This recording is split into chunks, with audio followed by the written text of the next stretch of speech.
a gente trabalha com o foco de contribuir com a educação pública brasileira. E a gente faz isso desenvolvendo programas próprios que dialogam tanto com o poder público, então escolas, secretarias de educação, secretarias de assistência social, prefeituras, quanto com organizações da sociedade civil. Eu converso agora com a Camila Feldberg, coordenadora de fomento da Fundação Itaú Social. Nossa primeira entrevista, queria saber com você como é que funciona. Bom, a trajetória da Fundação Itaú Social se inicia em 93, quando o Banco Itaú desenvolveu o programa de apoio comunitário. Então, era uma iniciativa que reconhecia e apoiava outras iniciativas desenvolvidas por terceiros. E em 2000, o banco entendeu que já era hora de formalizar e criou-se então a Fundação Itaú Social. Desde então, a gente trabalha com o foco de contribuir com a educação pública brasileira. E a gente faz isso desenvolvendo programas próprios que dialogam tanto com o poder público, então escolas, secretarias de educação, secretarias de assistência social, prefeituras, quanto com organizações da sociedade civil. Então a gente a gente desenvolve esses programas e apoia programas de terceiros. E também temos uma linha de realização de pesquisas que vão dando subsídios para a gente continuar nas nossas atividades. Então não é só o suporte financeiro, há um trabalho que vai além, não é? Isso, a gente apoia sim financeiramente muitas iniciativas, mas também a gente apoia tecnicamente, oferecendo inúmeras possibilidades de formação.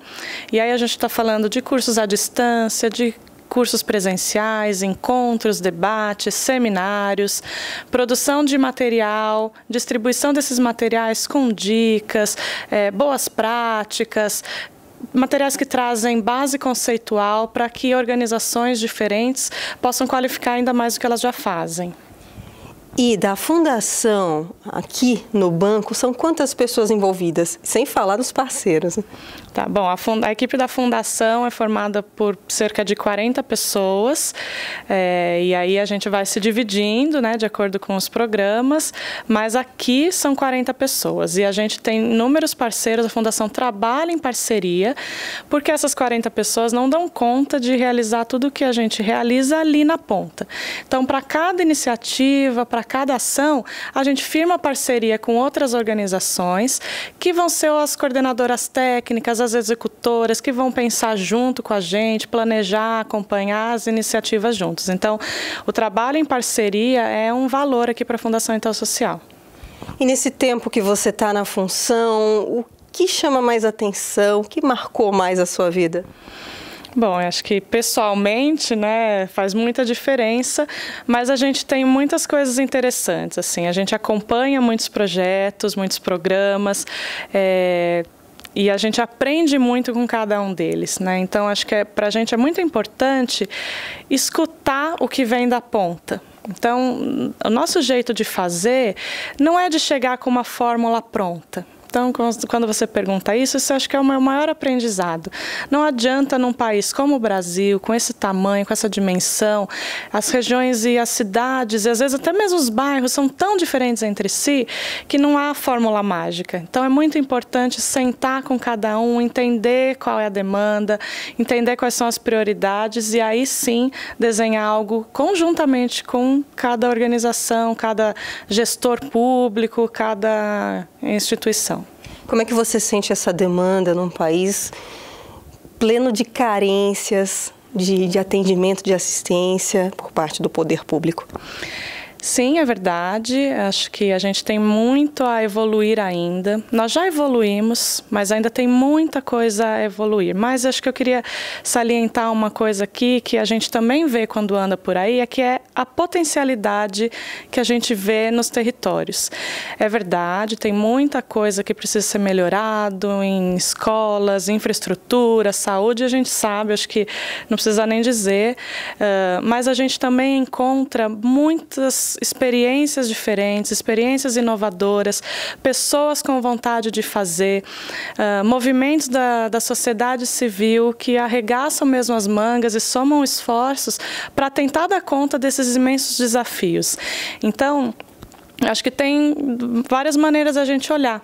Uma é pelo que falta e outra do que é possível fazer. E a gente tem aprendido bastante isso aqui na Fundação. E quais são os números da Fundação até hoje? Bom, o ano passado, o nosso investimento foi da ordem de 95 milhões e tem sido mais ou menos essa faixa nos últimos anos. Há um destaque no ano que é uma premiação. Gostaria que você falasse a respeito. Bom, apesar das inscrições já estarem encerradas, acho que vale falar sobre o Prêmio Itaú Unicef, que é uma iniciativa que a gente desenvolve, como o nome já diz, em parceria com o Unicef, e com a coordenação técnica de uma organização chamada SEMPEC. A gente desenvolve, então, desde 95, esse prêmio que visa reconhecer e estimular o trabalho de organizações sociais que fazem atividades que promovam o desenvolvimento integral de crianças e adolescentes. O prêmio, nas suas 2 últimas edições, ele acontece a cada 2 anos. Mas nas 2 últimas edições, ele está colocando muita luz para boas parcerias entre organizações e escolas públicas, o que é muito interessante, uma vez que são 2 organizações que trabalham com o mesmo público. Então, as organizações se inscrevem, elas contam o que fazem e com que escola elas fazem o que fazem. E nós premiamos, então, a parceria. Então, esse ano a gente lançou a 12ª edição do prêmio e estamos justamente agora no período de começar a selecionar os projetos e as parcerias. Você poderia destacar um exemplo de alguma edição anterior do prêmio? Bom, a gente tem um caso que a gente gosta muito, que é um projeto chamado Matéria Rima, que acontece aqui na cidade de Diadema, em São Paulo. Parceria em construção! Yeah! Tamo junto! Yeah! Maracatu, hip hop! Salve, salve! Tamo junto, Diadema! Yeah! Ele foi um dos vencedores do ano passado, vencedores nacionais, e é uma organização pequena, mas que a partir do hip hop, que é uma coisa bem presente nas periferias, não é? E acho que é bem valorizado, e traz um elemento cultural forte, mas através do hip hop ele trabalha em parceria com as escolas os conteúdos escolares. Então eles sentam com as escolas dos alunos, das crianças e vão, o que eles estão aprendendo aqui em história, geografia, e eles vão desenvolvendo letras no hip hop, e aí com dança, com toda a interpretação deles a partir dos conteúdos escolares. Então foi uma experiência bem bacana, simples, mas muito legal, porque as crianças também acabam olhando para os conteúdos escolares de uma outra forma. E acho que é bem bacana chegar nas escolas quando está acontecendo o projeto, porque parece um outro ambiente. Tanto professores quanto alunos bastante envolvidos, cantando as músicas e falando lá dos eventos históricos do país, da geografia brasileira. Acho que é muito bacana. Esse projeto foi vencedor? Foi vencedor na edição de 2015, isso. E como acontece a seleção, a premiação? A seleção é feita em parceria com um grande número de avaliadores que são indicados pela Undime e pelo Congemas. O que é Undime e Congemas? A Undime é a União Nacional dos Dirigentes Municipais de Educação. Então, é a organização que congrega os secretários municipais de educação. E o Congemas é o paralelo para os secretários de assistência social.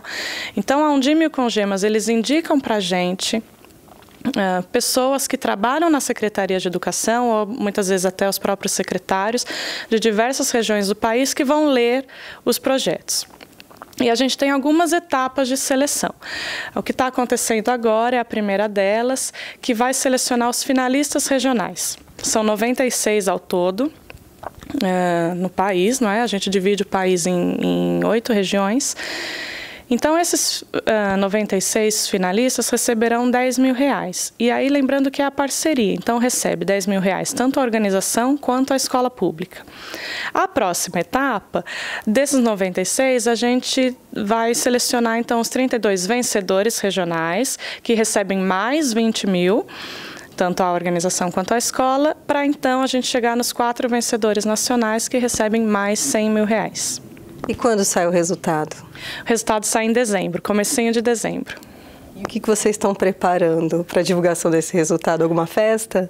Geralmente a gente faz uma festa bonita, a gente está fechando o local ainda, mas é um momento que a gente quer mesmo reconhecer o trabalho dessas organizações. Mais do que anunciar quem são os vencedores, a gente quer que aqueles que participaram se sintam homenageados, porque realmente o trabalho que eles fazem em tantas regiões do país é extremamente relevante e importante aqui para a gente e para a educação pública brasileira.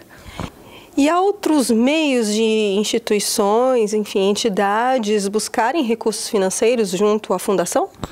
Sim, há outros meios. Um deles é um edital que está aberto também esse ano, que é voltado para os conselhos municipais dos direitos da criança e do adolescente. Então, através deste edital, esses conselhos, eles vão...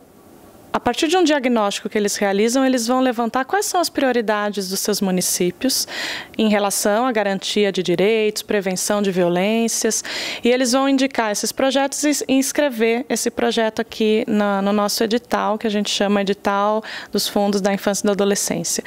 E a Fundação, então, também vai fazer uma curadoria, uma avaliação com parceiros externos desses projetos que serão apoiados. O recurso desse edital é proveniente do 1% do lucro que as empresas do conglomerado Itaú Holding podem destinar de acordo com a legislação brasileira. Então, 1% do lucro devido eles podem destinar aos fundos da infância e adolescência, e a Fundação Itaú Social, então, coordena a destinação desse recurso através desse edital. E o sentimento de instituição financeira que também promove uma ajuda, um amparo social num país que realmente é carente, né? Isso, faz parte da responsabilidade social do Banco Itaú. Acho que a Fundação é um dos braços apenas, mas a gente trabalha também com o Instituto Unibanco, o Instituto Itaú Cultural, que também são outras instituições, mas que também trabalham de forma muito séria e competente com a educação pública e valorização da cultura no país. Camila, muito obrigada pela sua primeira participação aqui com a gente na Educascope TV. Muito obrigada a vocês. Luciene Miranda para a Educascope TV.